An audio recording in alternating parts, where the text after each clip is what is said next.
Assalamualaikum warahmatullahi wabarakatuh. Baiklah, perkenalkan nama saya Wulandari, NIM 180304141. Baiklah, pada video kali ini saya akan menjelaskan salah satu materi perkuliahan saya, yaitu berjudul Hukum Bisnis.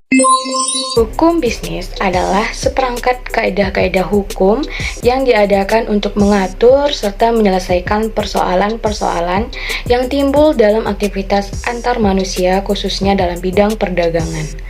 Serangkaian peraturan tersebut berkaitan secara langsung maupun tidak langsung dengan urusan-urusan perusahaan dalam menjalankan roda perekonomian. Hukum sebagai salah satu sarana atau alat pengawasan yang efektif untuk mengendalikan praktek bisnis yang tidak sehat. Sebab hukum menetapkan secara tegas apa yang harus dilakukan atau tidak boleh dilakukan, serta bentuknya yang tertulis memberi rasa aman bagi para pelaku bisnis, karena apabila terjadi pelanggaran, sanksinya sangat jelas, dan mematuhi hukum tentunya dalam bisnis adalah suatu keharusan. Fungsi hukum bisnis. Fungsi hukum bisnis adalah sebagai sumber informasi yang berguna bagi praktisi bisnis untuk memahami hak dan kewajibannya dalam praktek atau dalam melakukan praktek bisnis, agar terwujud watak dan perilaku aktivitas di bidang bisnis yang berkeadilan, wajar, dan dinamis, yang mana itu dijamin oleh kepastian hukum. Aspek pokok asas hukum bisnis ada dua, yaitu satu, aspek kontrak atau perjanjian yang menjadi sumber hukum utama di mana masing-masing pihak tunduk pada perjanjian yang telah disepakati bersama. Yang kedua itu ada aspek kebebasan, membuat perjanjian di mana para pihak bebas membuat dan menentukan isi dari perjanjian yang disepakati bersama. Subjek hukum dan objek hukum. Subjek hukum adalah sesuatu yang menurut hukum dapat memiliki hak dan kewajiban yang memiliki kewenangan untuk bertindak. Adapun subjek hukum yaitu pertama, manusia atau orang pribadi yang sehat rohani dan jiwanya dan tidak di bawah pengampunan. Yang kedua, ada badan hukum atau Rechtsperson, yaitu suatu lembaga atau institusi yang memiliki keabsahan dalam melakukan aktivitasnya sebagai sebuah perusahaan. Contohnya itu seperti PT, CV, firma, dan lain-lain.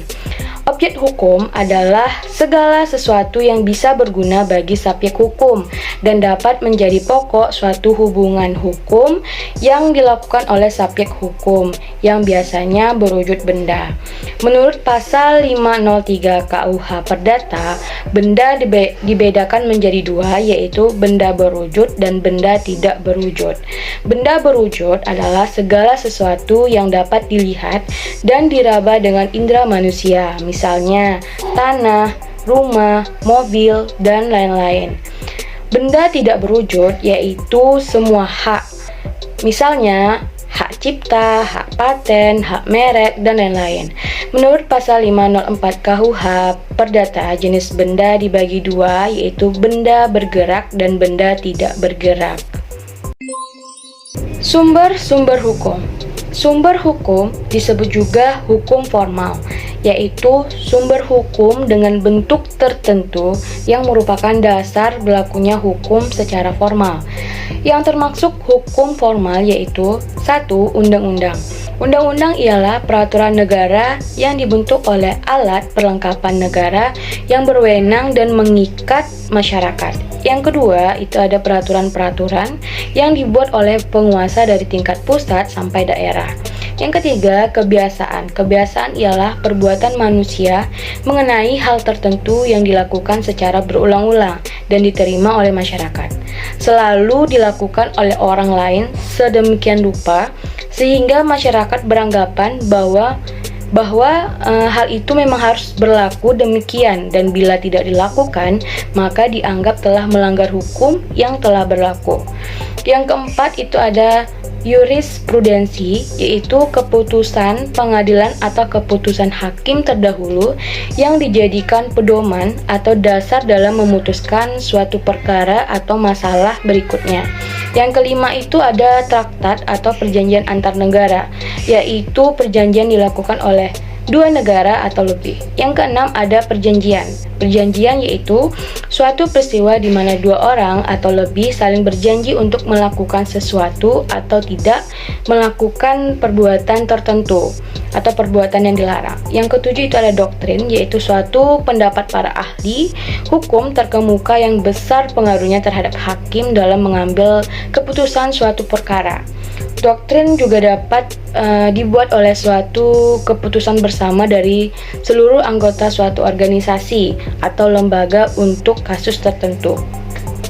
Doktrin dapat juga digunakan sebagai dasar di dalam pengambilan suatu keputusan.